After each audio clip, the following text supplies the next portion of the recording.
Hello and welcome to the Driver Hire podcast. My name's Tony from Driver Hire Croydon and Sutton. Hello, I'm Gary from Driver Hire in Colchester. We represent two of Driver Hire Nationwide's network of over 100 offices. And we decided to get together to create a series of regular podcasts for people who want to know more about driver hire, but principally to provide hints, tips and tricks to help our drivers be the very best that they can be.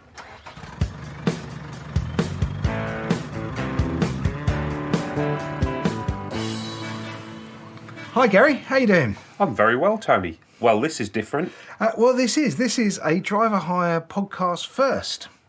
We like doing first things, but this is the first time Tony and myself have been in the same room recording a podcast, and it does feel a little bit weird you being that close to me, Tony. I'll try not to touch it. Obviously we started the Driver Hire podcast in lockdown last year, and the only sensible way to record was to do that by Zoom for us.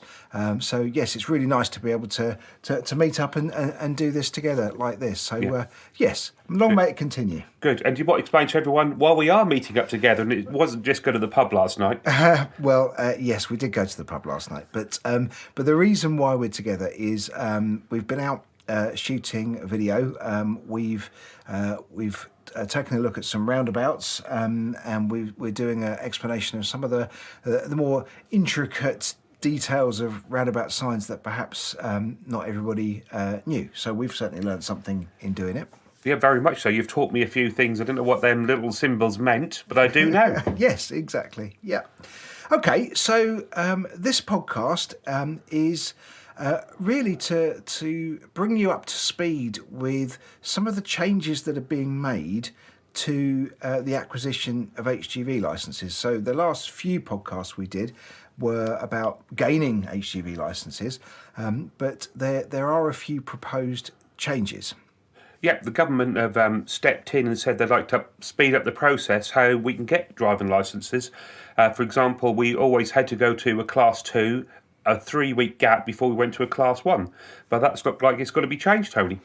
Yeah, so one of the things the government are trying to do is to free up around about 50,000 tests a year. Now, what the key way they're looking at that is to take away the requirement for stage testing, where you have to work your way through the categories.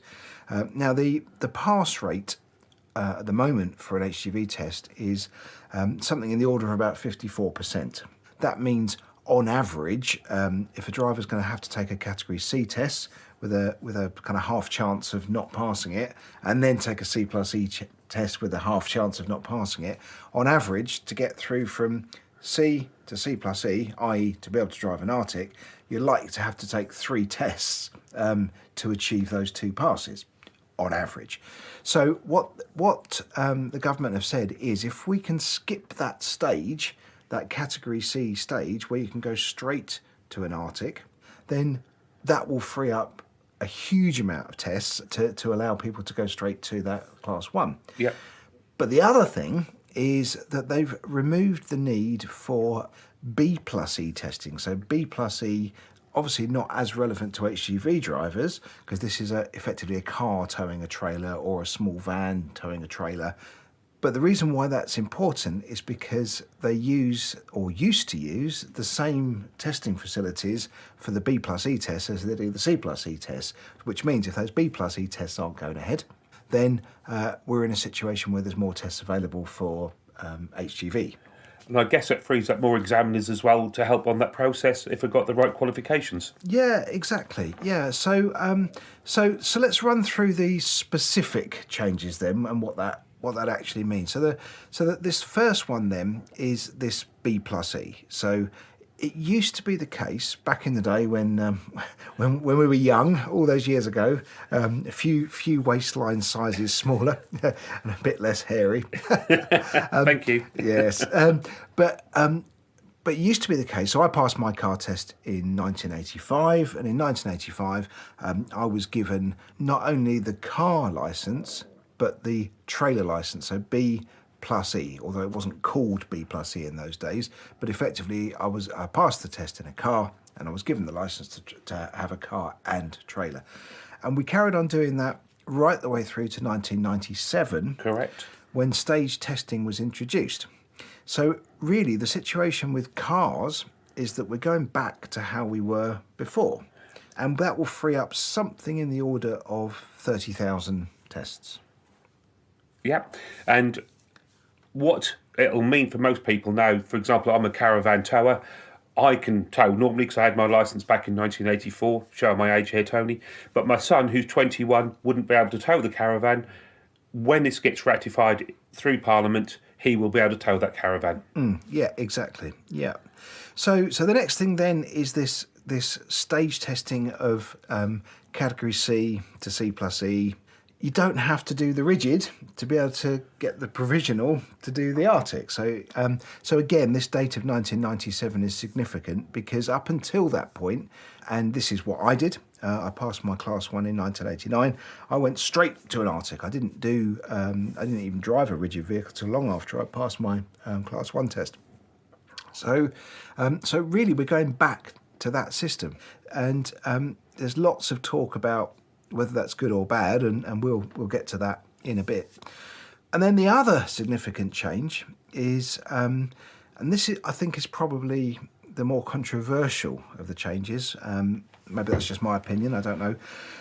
It's removing the reversing and coupling from the test. So for those who haven't taken an HGV1 test, you might not be familiar with it, but the process is the first thing you do is to reverse the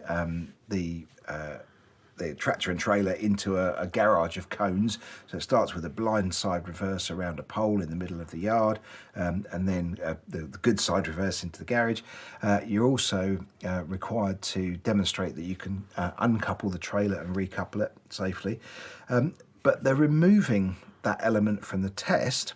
And what that means in real terms is that the examiners, who currently only do 4 tests a day, because the tests will become shorter, can now do 5. So that will free up the other tests they're looking for to hit that 50,000 target. Exactly, yeah. But that doesn't mean they're not examined on that through any process whatsoever. The coupling and uncoupling, we believe, is going to be done by the independent training companies out there.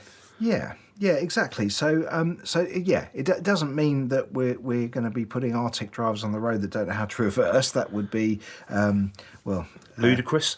I was going to say daft, but I didn't think daft was strong enough. Maybe ludicrous is better.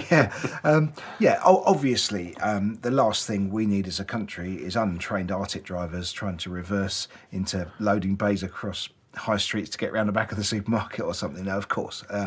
So the way in which it's proposed that it will change, and I say proposed because this is a law that is proposed and not yet gone to royal assent. So in other words, it's in kind of in limbo at the moment. So at the moment, nothing's changed other than B plus E tests aren't available and haven't been since the 20th of September. Nothing's changed, but it's likely to change. The government are saying autumn 2021. From people within the industry, we think that means about mid-November, but we're not 100% certain. But at that point, the way in which uncoupling and reversing is tested is by the training school themselves. Now, it's not just a case of the instructor saying, "Yep, he's good enough, he can do it." The trainer will need to be approved by the DVSA. Correct. And they will have to go to training with the DVSA in order to be allowed to be that, if you like, in-house examiner within the training school. And it's also going to be the case that examiner can't be the same person as the trainer. That's correct. So if I was a trainer, Tony, I can't test my own pupils, but if you were an examiner, you could test my pupils and pass them or fail them accordingly. Exactly, which is interesting. Which kind of leads us to the main question, I suppose, is this good or bad? And there has been a consultation process, and lots of training schools, lots of industries been spoken to throughout the summer before they came up with this plan. So is it good or bad? Well, We're not really sure, are we? No, we're very mixed views on it. I mean, there are some genuinely good training schools out there, and I believe they'll follow the process very well. For example, we've said how if I was the tester and I could test your people, I would pass or fail them accordingly. If they're fit to do the job, it should be. That's not an issue. But one of the considerations to take into that is how nervous people are when they take a test. Yeah, so we did a bit of research this week. I had a lovely conversation with Pete Andrews at Bypass Training in Southampton, and his view is that actually one of the big problems within the HGV test, specifically the reversing, is it is the first thing that people do on the test, and they haven't settled in, they haven't got used to the examiner, and it is a new skill. Reversing an Arctic, you're basically steering the wrong way to get it to go where you want it to go, and so therefore you get a disproportionate amount of fails on nerves on the reverse. So in reality, it could be a good thing that that's taken away from that high pressure situation of the test. Yeah, they should feel more relaxed and hopefully increase that pass rate in the first instance. But we also have a fear that companies will use that to utilise more tests for them to make some profit. But is that us being cynical, Tony? Well, I mean, forever the ageing cynic, but I don't know. There is, of course, a potential conflict of interest. If you've got the paymaster of the in-house examiner is, of course, that training school. And, when I was talking to Pete, I said, wouldn't it be, not suggesting for one second that he would do this, a very reputable training school. They are, their lead on quality. That's absolutely their raison d'etre. But so I put it to him just hypothetically, wouldn't it be in your interest to ask your examiner to pass everybody so that you could publish a really high pass rate? And he said, well, that is a potential conflict of interest. But the really interesting thing he said was there's a conflict of interest the other way around, because what you could do if you had a load of training slots available in a vehicle, at the moment that's not the case, they're inundated. But if there was a lot of training slots available, it could be in your interest to fail a lot of drivers, so they have to come back and do more training for more reversing. So I think what I've concluded is that that's fine as a system as long as it's policed properly and the system's not exploited. Yeah, and we've got no idea how they've got to put that into place at this moment in time. That's something none of the training companies, I believe, understand what's going to happen. They're still in limbo and don't know what's going on, and our explanation will stop at this level because we don't know what's going on either. Yeah, for sure. And certainly because we're waiting for that final date when things will when things will move forward in this way. Yeah, and the sooner the better, because we all need more drivers in the system. We're the busiest we've ever been. I've got more drivers out working. So we need the new blood coming through the system very quickly. And there are some hold-ups to this at the moment, but we can touch that on another time. Yeah, no, of course, yeah. Okay, so, so again, that question, is it good or bad? Well, I was back in 1989, I didn't drive a rigid. The biggest thing I'd driven was a transit van before I did my Arctic training, and I was trained on the vehicle I wanted to drive. So I can't see that's necessarily a bad thing. No. I've done a slightly different route to you. I've done the old HGV3, HGV2 route. But I spoke to Essex Transport Training, a lovely guy called Robbo, ex-military himself, and he believes it'll take longer to get a student to the right level if they go straight to C+E than the current process. Because jumping straight from a car to a Class 1 is not an easy step. I know you've done it, but at the moment there's more cars and vehicles on the road than there was back in 1989 by quite a considerable margin. I don't know the exact figures, Tony, and I think it'd be harder to find out because our data gets skewed from a couple of years back. But his concern is road safety. Of course, yeah. And there's another consideration, which is that because of this stage testing, which has been in place now for where's my maths? 24 years, thank you. So because of that, all the training schools that have got a big mixed fleet are like to have a lot more Cat C vehicles than C plus E vehicles. And I did ask Pete that question. Does he need to change his fleet? And he said, well, yes, actually, next time a Rigid goes, he'll be replaced with an Arctic. He said, but to overcome the problem that you've just described, he does something different to most schools. He does one-to-one training only, and an Arctic course is typically, give or take, depending on somebody's performance in their assessment, is 30 hours. And his view is that what will now happen under the new system is they'll start the driver off in a Cat C vehicle and perhaps do the first 3 lessons, so 9 hours or 12 hours, get the driver used to driving a bigger vehicle before they then get into the bendy one. Yeah. My contact, Robbo, he very much the same, but he's got to use the unit. He said it's a C vehicle till he hitch up to the trailer. So he's got to use that as his training vehicle because he's still got lots of Class 2 tests got to happen and people won't go straight to the Class 1 because scaffolds and so on. If you invest in your staff, why invest over and above what they actually need for the role? So he's got mixed views on it as well. Yeah. So our view, I don't know if we really have one. I think there's pros and cons, but I think if the overriding benefit is definitely that there will be drivers getting through to get the licence they want more quickly than they have done before.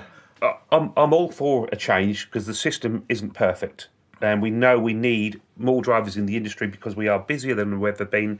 We need help, and they're trying to do help. Yeah. And for that, of course, we must be grateful. Yeah. Well, that's been really interesting, Gary. I think there's obviously a lot to be seen over the coming weeks as the legislation passes through. But I think we've got to be pleased about a positive change to try and fix some of the issues we've got at the moment. Very much so. And I'm looking forward to more candidates coming through with their new licences and us helping them get to become that professional commercial driver that we can be. Yeah. Excellent. Well, if you've enjoyed it, please do rate, review and subscribe. And we'll look forward to speaking to you next time. Thank you very much, Tony. Nice to be with you. Thank you.